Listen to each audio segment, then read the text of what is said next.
All right, guys, so I just got back from a run, and this is what I did. Inhale, reach your arms up, and then exhale, forward fold. And we're going to move into ragdoll. So bring your feet hip distance apart if they're not there already. And then grab a hold of opposite elbows. And really staying tuned into your breath here, filling your lungs completely.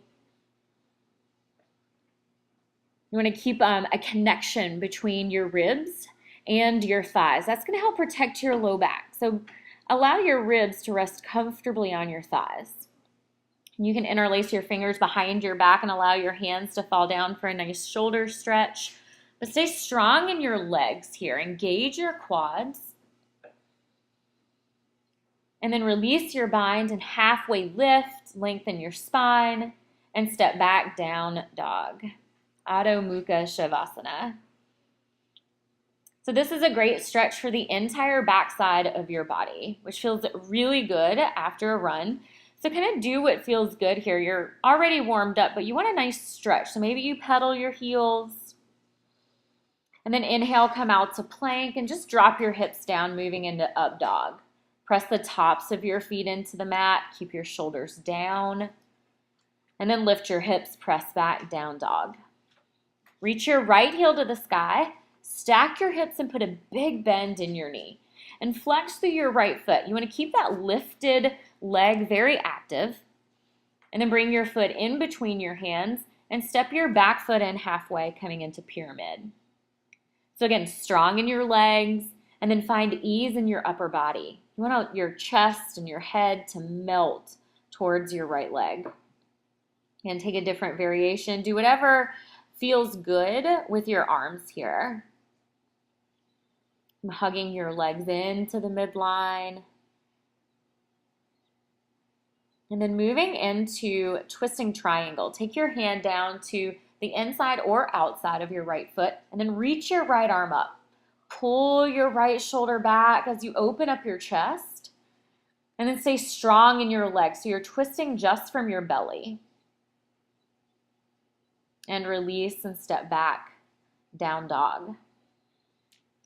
Inhale, come out to plank, drop your hips down, moving into up dog.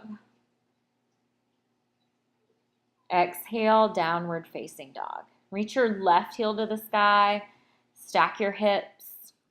You want to keep pressing evenly into both hands. Pull your belly in and up, and then step your left foot forward, coming into pyramid. So your anchor here is your back heel. If your heel comes up any amount, then step your back foot in some.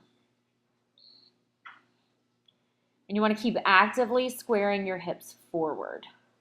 So you're pulling your left hip back, right hip forward. Nice deep breaths.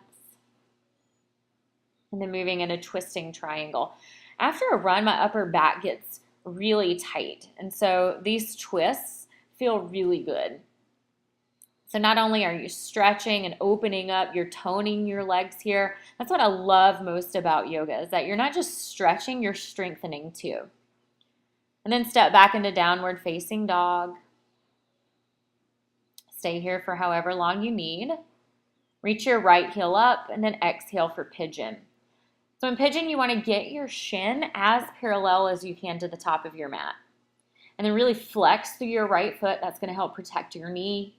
And then lengthen through your spine and then come down any amount. Maybe onto your forearms. Maybe you can come all the way down onto your chest and your belly.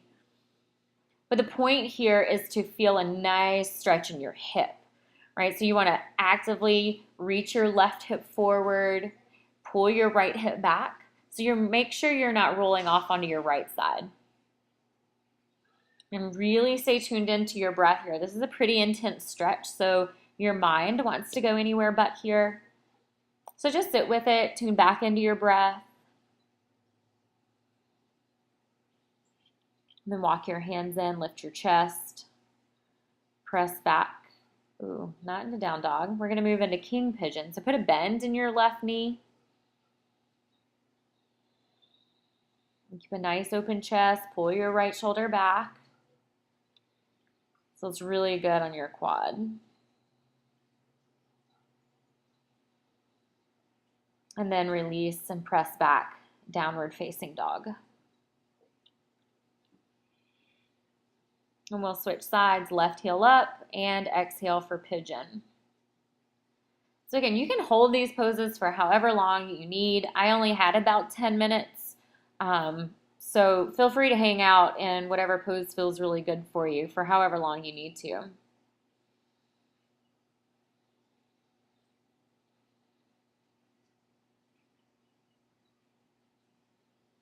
And I forget to go into king pigeon on this side. So if you would like to do that, you can go ahead and lift your chest and put a bend in your right knee and reach back behind you and grab a hold of your ankle or the top of your foot.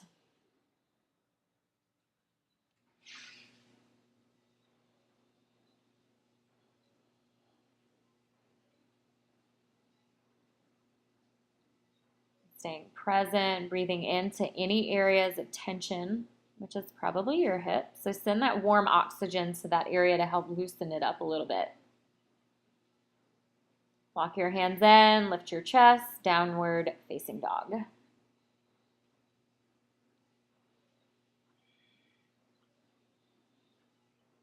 Then you're going to take your right foot to the outside of your right hand. And then lower your back knee down. Put a bend in your left knee, reach back behind you and grab a hold of the top of your foot. So I like to pull on the top of my foot here to give me a nice stretch there. So just kind of play around with it, see what feels best for you. And then we'll switch sides. Step your left foot forward, come onto your back knee, reach back behind you. Again, pressing on the instep of your left foot. So your big toe mound, the right side of your heel, you want to anchor down there. Nice deep breaths. And then release, press back down dog.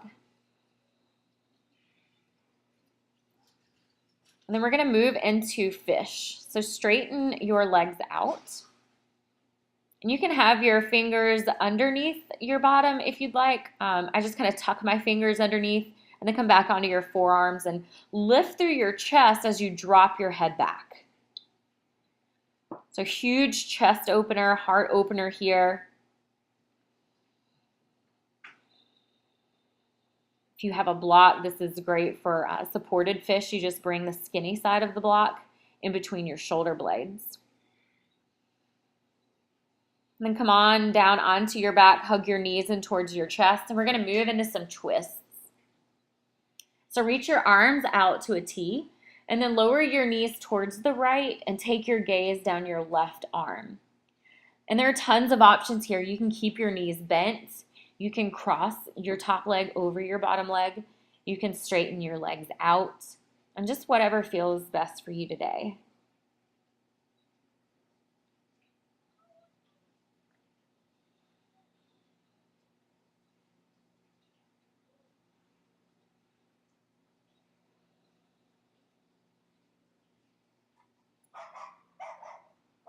If you ever have the opportunity to go to an entire yoga class after a run, I would highly encourage it.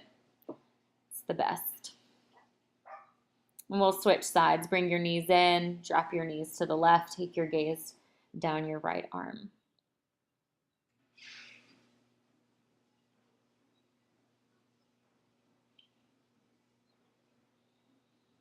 So you want to take your hip as far away from your shoulder as you can.